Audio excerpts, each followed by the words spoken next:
Communist கட்சியுடைய அலுவலகத்தின் மீது தாக்குதல் நடத்துபவர்கள் நாளைக்கு திராவிட கழகத்தின் மீது தாக்குதல் நடத்துவார்கள். நாளைக்கு அவர்கள் யாரெல்லாம் ஆதரவளிக்கிறார்களோ அவர்கள் மீதெல்லாம் தாக்குதல் நடத்தலாம் என்கிற ஒரு நம்பிக்கை அவங்களுக்கு வந்துவிடும். ஆனால் நம்முடைய நோக்கம் என்பது அந்த சாதிவெறி கும்பலை கண்டிப்பதுதான்.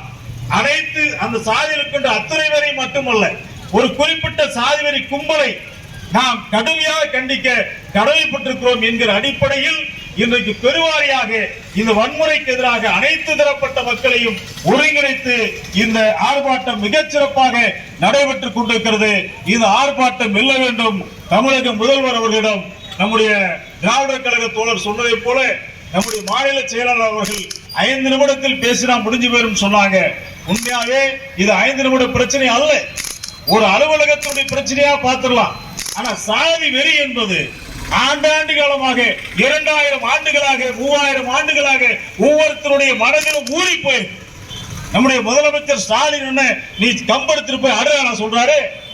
ஆட்சி அவங்களுக்கு சாதகமா இருக்குதா? இன்னைக்கு நடந்த உடனே அவங்கள கைது பண்ணலையா, நடவடிக்கை எடுக்கலையா?